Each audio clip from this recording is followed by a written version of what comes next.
The construction of the Edmund F. Ball building on the Ball State University campus is one of today's topics, as well as the new Summer Theater Festival, which the University Theater Department will launch here on campus and in Fort Wayne. This season, the Ball State University Theater is beginning an ambitious program, performing a play in Muncie one week, then going to Fort Wayne and performing the same play with Ball State's first professional stock company the next week. Dr. Donald LaCasse, Theater Department Chairman, and Dr. George Irving, Professor of Theater and Ball State Theater Manager, talk with us about the Summer Theater Festival. Dr. LaCasse, it sounds exciting. And before we get into the present season, tell us how Summer Theater started at Ball State. It goes back quite a few years. Yes, this is actually the 30th year of Summer Stock Theater at Ball State. It began 30 years ago in a tent and was called the Little Shoestring Theater at that time. Finally, in the 60s, I believe it was 1962, they moved indoors, and in the late 60s, the name changed to the Ball State Summer Theater Festival. So it's been a 30-year operation, and this year, going into our 30th year, we're, of course, taking some different steps, going in a different direction. We have the Summer Theater Festival coming up, and as I said, a very ambitious program. Going between Muncie and Fort Wayne is going to present some logistic problems for you? No doubt. I think we're probably rather unique in terms of summer festivals with the idea of having actually a dual residency here in Muncie and in Fort Wayne. It's going to create certainly problems in terms of getting people back and forth, of transporting a whole setup. We really become kind of a truck and bus operation. What are the other changes we can expect this summer in the way of productions? Well, probably the major change is that we've moved from strictly a volunteer organization to a paid company.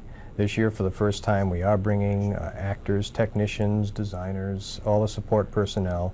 They're all being paid as paid company members. It's made up of some Ball State students, certainly, and some community people as well from the Muncie area.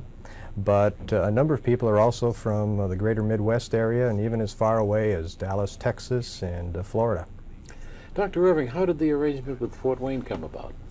Well, this will be the third year. The first year in, I think it was with Dr. Strother and some of our people that we know up in Fort Wayne. We made the arrangement to take one show up there. We repeated it, that was Cole, and then we repeated it last year with Tintypes. And of course, those were great productions. As we look at Cole, tell us a bit about that production. Cole? Cole is a musical collection of Cole Porter. It traces his history somewhat from Yale University to New York and Hollywood and Paris and back to Hollywood. And it was essentially a collection of Cole Porter and his music, and narrated by a couple of people. I see. And then Tintypes, that looked like a very interesting production. Yes, Tintypes was very interesting. Tintypes is turn of the century. It's nostalgia, it's Sousa, it's the songs of the workers and the people that come to America, and just a general nostalgia of the turn of the century. They must like us in Fort Wayne. I think so. I think so. They invited you back after the first production of Cole to do Tintypes, and now we're into the Summer Festival. Yes, well, I arrived last July, and one of the first things I had an opportunity to see here at Ball State was the Tintypes production. I went up to Fort Wayne to see it, and it was at that time that they approached us to ask if we might be interested in a more formal arrangement and bring up a whole season. And negotiations went on through the fall and winter, and now we're ready to go. With a summer stock company, the same group doing the 4 productions would require a lot of rehearsal time. Yes. We have basically an acting company of about 10 people, plus apprentices. And these people, when they start rehearsals, they're in rehearsals for 9 hours a day, actually 3 sessions a day. Once we start opening shows, they still are in rehearsal for 2 sessions a day, plus the performance at night. So it's really quite involved. Now, how about the leads? For example, If you have, say, 3 or 4 good actors, are they going to get the leads in every production? No, we really don't want to overwork the actors that way.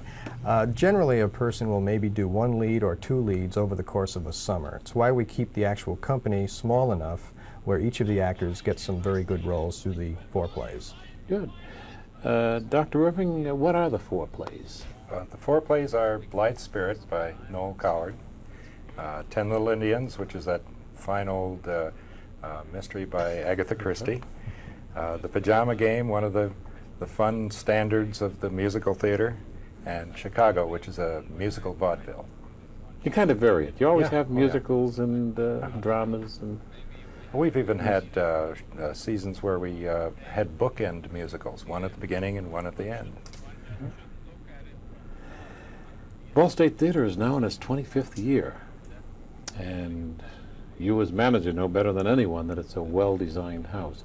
Yes. Yet you're planning major renovations. Tell us about that. Well, it's been used very heavily for 25 years, and not only by us, but by musical situations, by faculty meetings, by conventions and groups coming in, like our thespians coming in this summer. And so it's been very heavily used, and so what we're doing is not changing it really so much as renovating it and bringing it back to life and giving it a little more spirit and a little less sag. Putting a little padding in the chairs, perhaps? I think so. How long do you think that will take? Well, so far as we know, it'll start right after the summer season. And then we're hoping that somewhere in January, February, it'll be over. But finished. you'll have your regular season, so where will those productions be played? Well, we've got a rotating repertory starting in the fall, starting in October.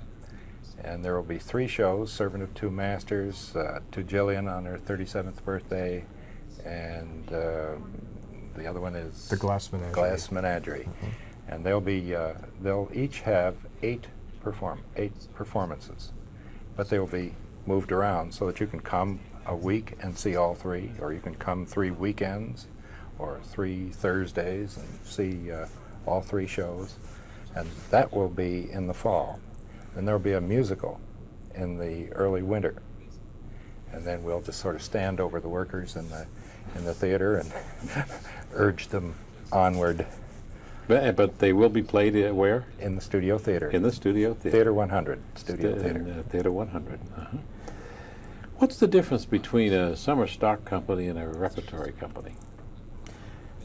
It really varies on the individual theater. Many summer stock companies will hire people in just for a certain number of shows. They might job in for a show, where usually in a repertory company, you have the same actors doing a number of different roles over the course of a season. We've kind of combined that a little bit with our stock company in that we wanted to provide more of a full summer experience for our actors. So we've got kind of a repertory company that just they're performing in rather straight runs rather than a rotating rep system. And did you have difficulty in selecting the people?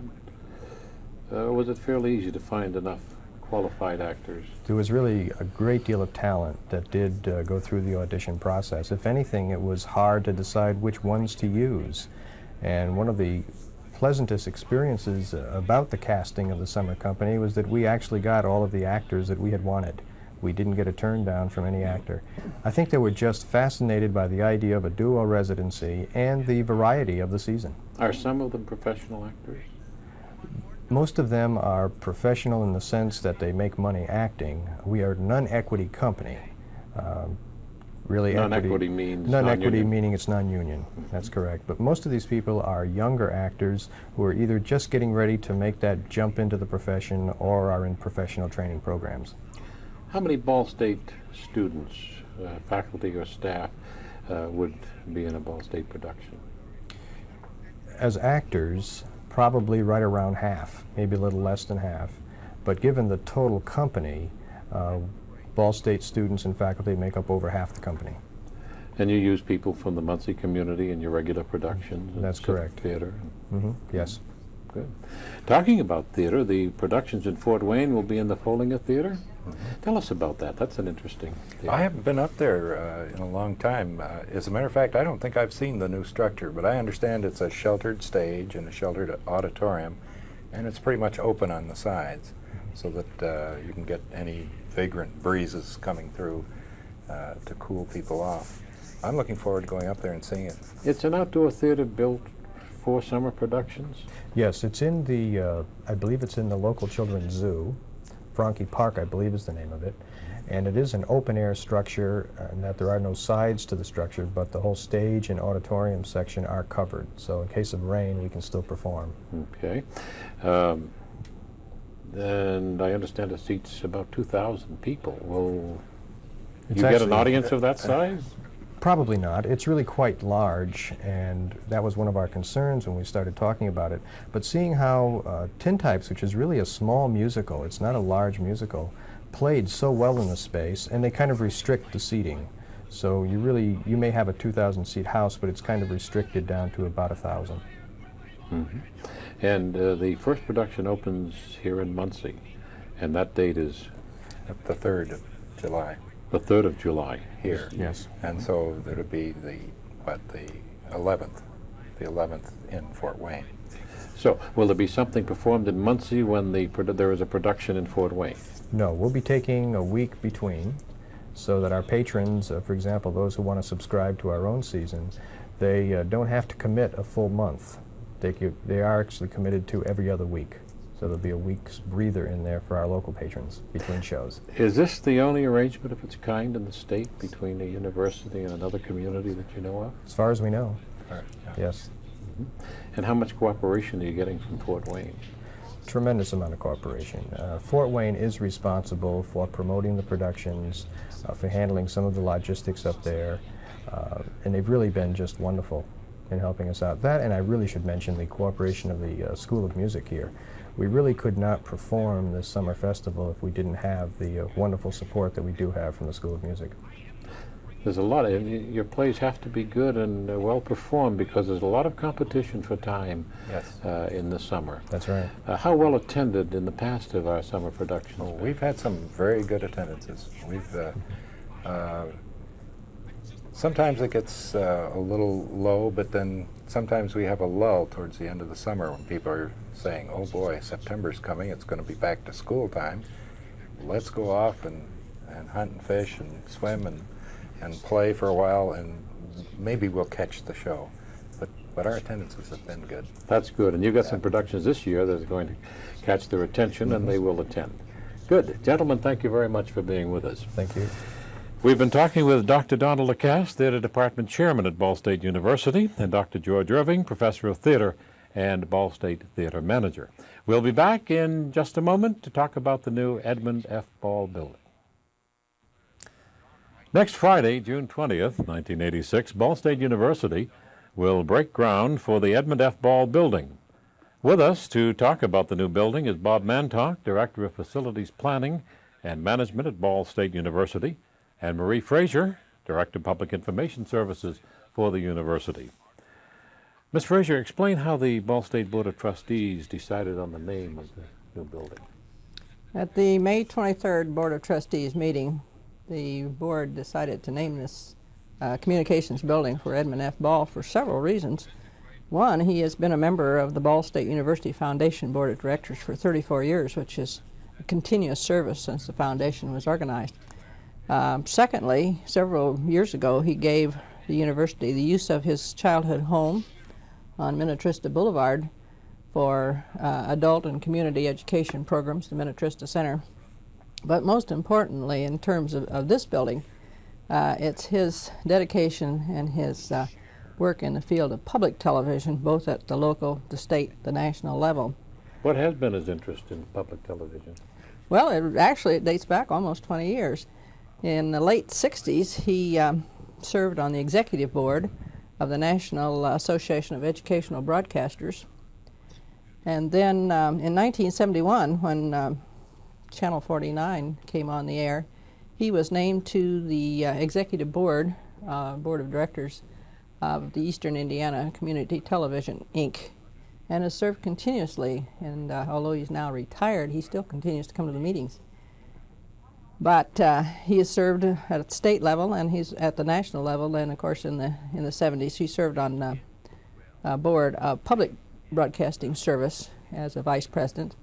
and was very instrumental in keeping public broadcasting service really on the air, because when he retired, he was honored as being the quiet man from Indiana who helped save public broadcasting service from censorship of news. He was on the board in the formative years, was he not? Yes. And during a very crucial period Yes. of public broadcasting. And Then in more recent years, the Indiana Public Broadcasting Society named an award for him, and each year they give at least one award. They have since 1982. So he's recognized both at the local and the state and the national level. So we're honored to put his name on this building. so a well-deserved honor, Yes. indeed. Thank you. Mr. Mantock, who are the architects for the new The building? architectural firm name is MSKTD, and they're from Fort Wayne. In fact, several of the principals are graduates of the Ball State College of Architecture. Ah, that speaks well for our school. Yes. Let's take a look at that building. This is an artist rendering. Yes, this is the rendering of the Information Communication Sciences building that's now called the Edmund F. Ball building. We're standing in the southeast corner of the building looking from McKinley Avenue toward the building. It's a two-story structure. It is a two-story structure, yes, and this is an air shot down on the building, locating it. The white or light spot on the upper right-hand corner of the screen is the Robert P. Bell building, and then immediately south of that is the Edmund F. Ball building. That will be the site for it. Right directly behind the circle. That's the right. Traffic and circle. That's right. And the circle is in the area where we have an artist's rendering of a boulevarding of McKinley Avenue.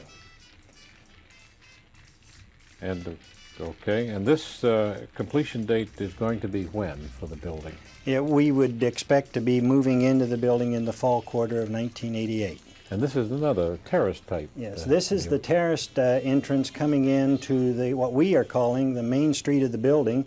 It's an inside street, comes into the building from the south, and as a person would walk in this level, you would be able to walk by the various studios and have viewing windows into activities going on in the windows, or go past 3 experimental laboratory rooms. We're excited about the kind of passive learning that visitors and students can get in this building. I imagine it has been a very difficult project because of the many special needs. It's an extremely sophisticated and technical project. We have a large committee that has worked with it, and they have worked many, many hours trying to get this building together. We're kind of excited about it because there are so many things in which facilities in this building will be shared. The slide that's on the screen now, the blue or the area that's in the upper left-hand corner of the screen is actually the WIPB studio areas. This is on the main floor, and they will serve the this main floor will serve the active areas of the television studio. We'll be doing our show from this facility. That's right. And this extends to the second floor. Their production facilities are basically on the first floor. Their office and administrative facilities are on the second floor. But the studio goes straight up. That's right. It's a high ceiling studio. In fact, there are two, a smaller studio of approximately 1,200 square feet and a larger studio of approximately 3,500 square feet. The areas that are a green color, and those areas would basically serve the telecommunications department. The lighter pink areas would be University Media Services. Would the telecommunications areas be classroom areas, instructional? They would be lab areas and classroom areas. Of course, it's an active department requiring laboratories, so there would be control rooms, there would be beginning studio technology there available, and then more advanced. So there are classrooms there. Right in the middle there are 2 classrooms. The very center, or the right center of the slide, there are 2 electronic classrooms. In those classrooms, we would expect a great deal of sophistication. We would be able to have teleconferencing. We would be able to work, send signals out to various parts of the university, receive signals. Very sophisticated rooms. And in the lower right-hand corner, we have WBST radio. On the second floor, the white line that kind of snakes through the middle of the building, or curves through the middle of the building, that is our main street. Coming in from the left is the south entrance, going out the right on the north entrance. Again, the green in the lower left-hand corner represents telecommunication, faculty office, and departmental offices. The blue are the offices of the WIPB television studio. In the center of the slide at the very bottom is a conference room that serves any areas in the building, and to the right of that, the purple area, are offices that will serve the Center for the Information and Communication Sciences, and the experimental or learning labs are in the very center, the purple, and we have faculty development rooms and classrooms on the top side of that main street, and on the right hand again the yellow is WBST. This is, if you were standing in the entrance to the Center for the Information and Communication Sciences and looking toward the northwest, you would be looking in this atrium with skylights, very well lit area, and looking toward the telecommunication offices. It appears to be a well-lit and inviting building. We have planned it that way. We expect it to be a building that shows that it is a sophisticated, a building that is going to work for the communication sciences of the future. And of course it would allow for such sophisticated technology as satellite hookup in the future. And yes. Good. Ms. Fraser, groundbreaking is scheduled for next Friday, the 20th. 3 o'clock.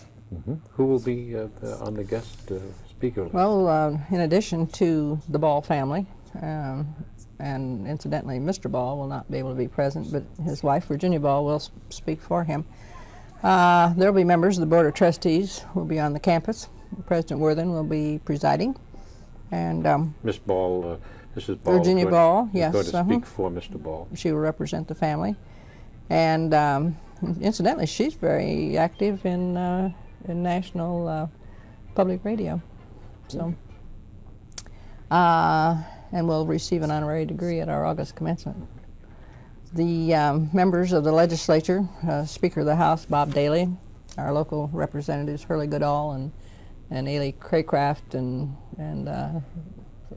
Mr. Kiley and Mr. McCarthy from Anderson, and Mike Rogers from Newcastle, and some others, as well as some from the State House representing the governor, and people like that will be participating. So, and it will be, there'll be a area near the site, as I understand. We're going to break the ground.